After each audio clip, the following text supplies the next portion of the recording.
With the 2023 NBA season coming to a close, fans of struggling teams have already moved on to the next landmark in the NBA, the NBA Draft. For collegiate and professional fans alike, the NBA Draft gives the opportunity to branch the two levels of sport. And for that class of rookies who do enter into the NBA, there is one award that is held above the rest and seemingly used to predict the league's next superstar, the Rookie of the Year. Between controversy, predictions, sports betting, and everything in between, I started to wonder, does this all really matter? It seems like for every dominant rookie like Shaq, there's a Kwame Brown or Michael Carter Williams. With draft hype surrounding players since their freshman year of high school, with young athletes foregoing a college education to gain a better chance at entering into the NBA, with scouts and writers whose full-time job is just to determine should someone be drafted at a particular spot, this has led me to one question: does the NBA Draft and the following Rookie of the Year award even matter? Like everything, the answer is a little more complicated. Of course the draft matters, right? It's the opportunity for a new generation of athletes to enter into the NBA. Who doesn't remember watching their favorite player get drafted, their favorite team reach on someone they never should have looked at, or seeing a general prospect enter into the league and someone you know will be the face of the NBA in just a few years? But outside of your generational prospects, Zion, Anthony Davis, LeBron, Shaq, and now Victor Wembanyama, a bit of research shows that the NBA Draft is anything but black and white. What kind of a difference does it make for a player drafted at the first pick versus the second pick?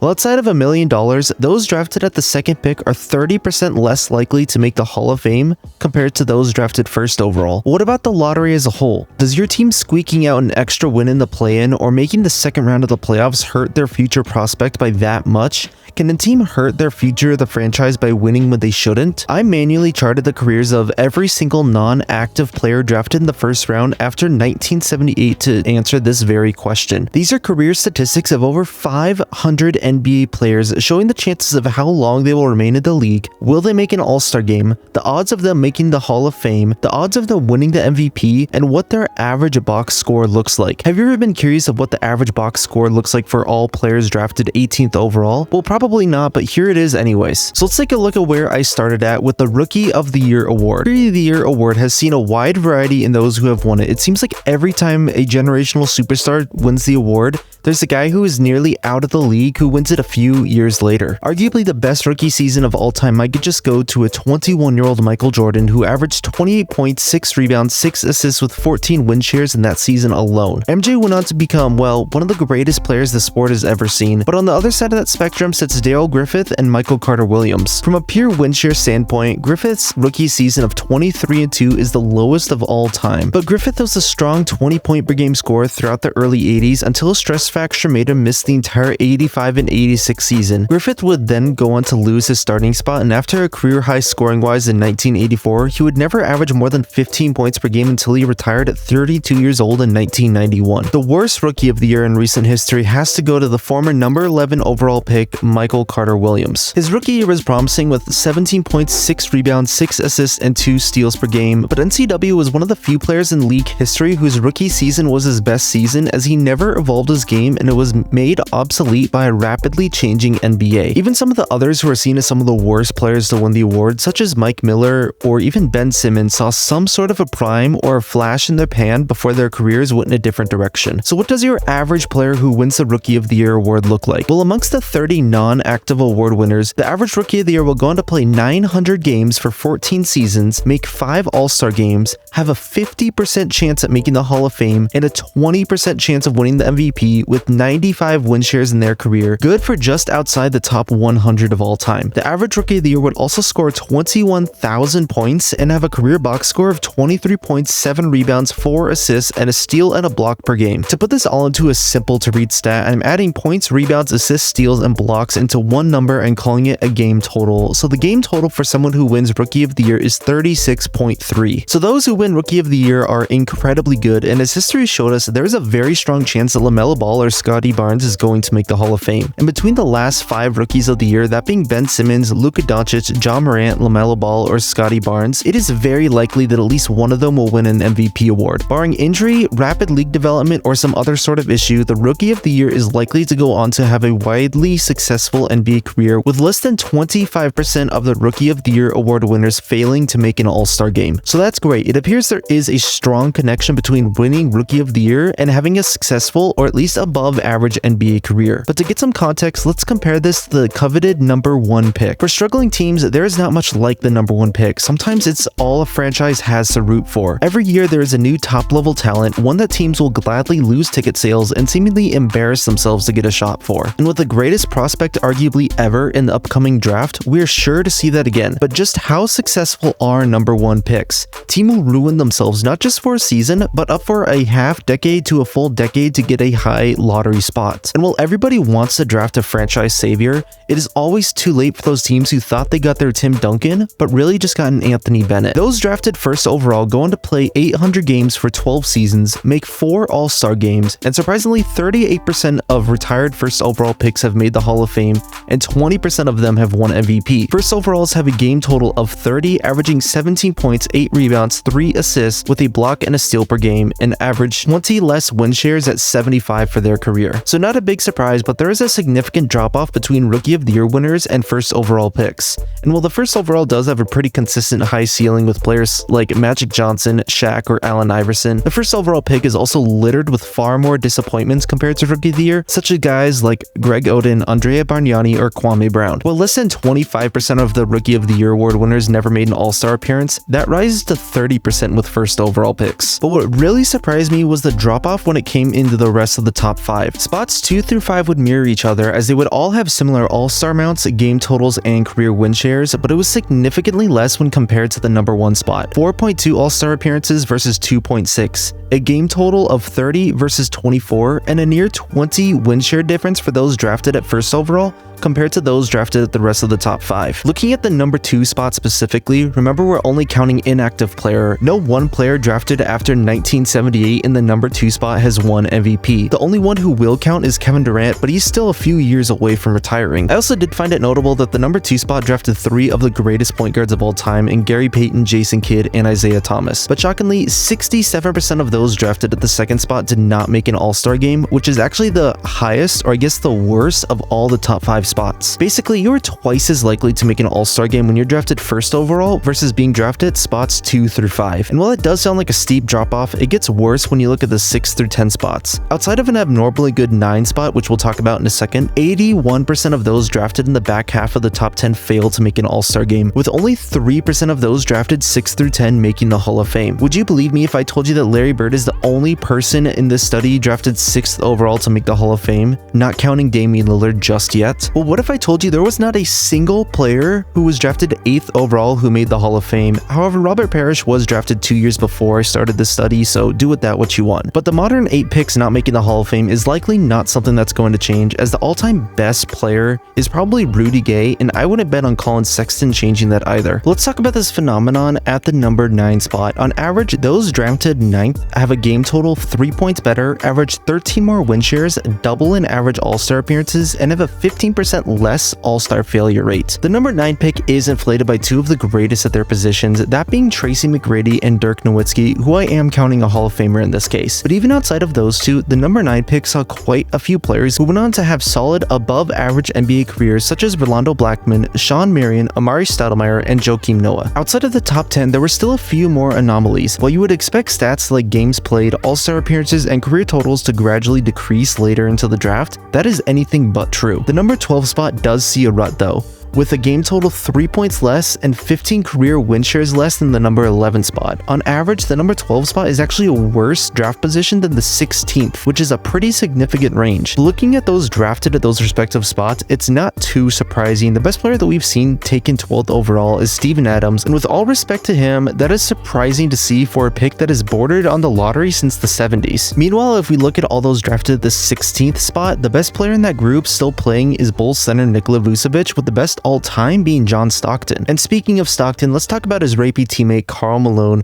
who has helped bolster the 13th pick into being one of the best in the entire draft. The average game totals for players drafted 13th overall is 19.5, which is higher than every pick outside of the top 9. So on average, drafting 13th overall has led to better success than drafting 10th overall. But besides Karl Malone, the other player we have to think to this is Kobe Bryant. Both of their careers being long and successful have slightly inflated the 13th spot. But even looking beyond these two Hall of Famers, the 13th position has seen success with players like Dale Davis, Richard Jefferson, Corey Maggette, Sleepy Floyd, and Jalen Rose. And what makes it even more strange is the amount of current successful players who have been drafted 13th overall. That would include Devin Booker, Donovan Mitchell, Zach LaVine, Tyler Hero, Markieff Morris, and Ed Davis. Looking at the rest of the teams, it goes as about expected. From spots 13 to 19, the average player will have a game total of 17.4, play for 8 seasons, average 22 win shares, but average less than a half an All-Star appearance for their career. In fact, this range saw an All-Star failure rate north of 80%. And to my surprise, only a few players ever had made the Hall of Fame. Of the 247 players drafted in this category, only 7 of them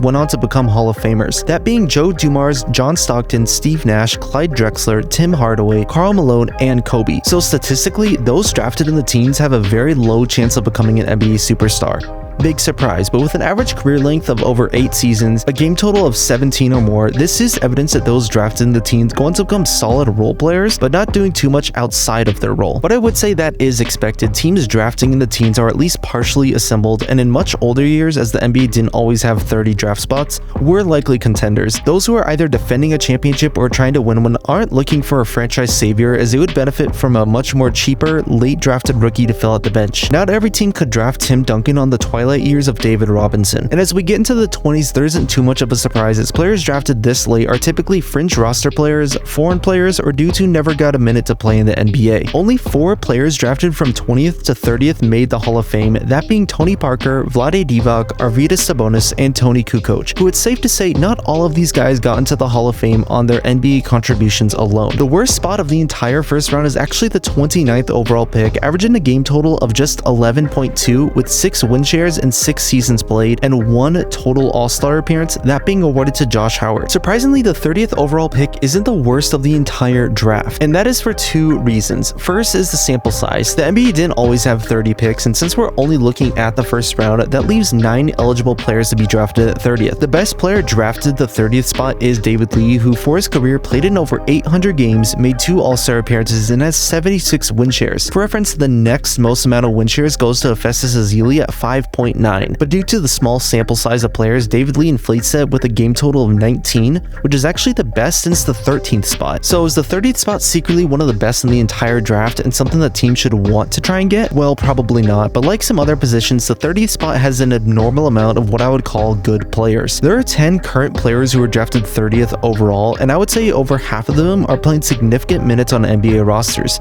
That being Kevin Porter Jr., Desmond Bane, Josh Hart, Kevon Looney, Kyle Anderson, and Jimmy Butler. Best case scenario, you could use this as some anecdotal evidence of teams drafting better in later years. If you want to add to this more, you could also look at the number 27 pick, where there are currently 6 notable players being drafted at that spot. That would include Rudy Gobert, Pascal Siakam, Larry Nance Jr., Robert Williams, Bogdan Bogdanovic, and Kyle Kuzma. You could count 7 if you want to include Nets guard Cam Thomas as well. That's arguably 7 players who I would say are average or above average players, and that is pretty shocking since there are only 10 current players drafted 27th overall. So what does this all mean? Was it really worth manually charting every inactive player drafted in the first round since 1978? Probably not, but we did learn a few things. First, Rookie of the Year means a lot. While I don't have a set number on what it means to be successful or as a failure, obviously the ceiling and the average Rookie of the Year shows that there is definitive success in this award.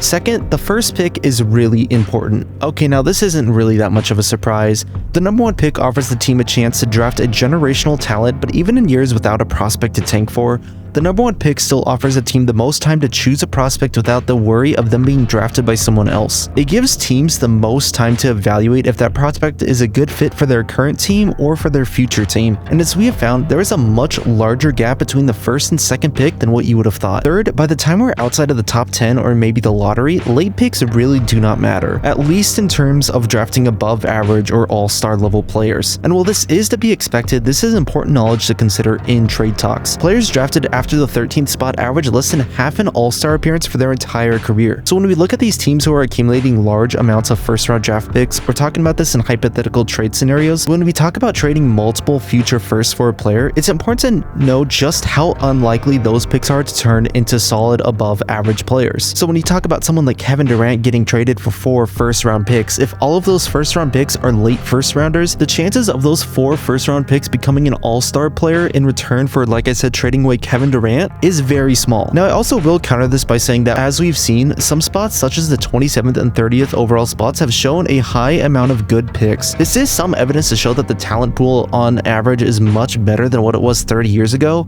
and that teams are much better at drafting players. With the rise of youth basketball and increasing coverage and training beginning in high school, or the rise in talent in the NCAA and now the G League, the biggest spark for development might have just come from internationally. In the famous 1984 draft, the one that saw Hakeem, Jordan, and Stockton drafted, of the 228 total players drafted, yes, 228. Only 5 of them were foreign-born players. Compare that to the 2022 NBA draft, where 18 of the 60 selections were born outside of the US. 30% of the 2022 NBA draft was international, as opposed to 2% of the 1984 draft. A pool including more foreign players increases the floor of talent, and with all the other reasons I mentioned, it is reasonable to assume that the 30th pick from 2022 is far more talented than the 30th pick from 1980. The NBA draft is random, and at the end of the day, no scout, coach, or GM will be able to tell you if a prospect will be successful in the NBA. While we do what we can and try to split hairs to try and predict success, everything is hypothetical until a player steps out onto the court. But in the vast amounts of randomness, there are some patterns out there, and for some people, the knowledge of knowing that the first pick and the 4th pick are farther away talent-wise than the 4th pick and the 8th pick, that can be invaluable. And in a hyper-competitive NBA, with every single draft being watched with the media's largest microscope, getting just an inch of an advantage is something that every team is going to try and jump on. So thank you guys for making it to the end of this video. This is nearly 4,000 words to prove that yes, the NBA draft does matter. This project is one that I've been working on for nearly an entire year, so I'm so glad I can finally publish some of these shocking findings. So if you want to show your appreciation to the insane amount of effort this video required, then subscribing to the channel would mean everything for me. But guys, that is it for this one. I will catch you all later.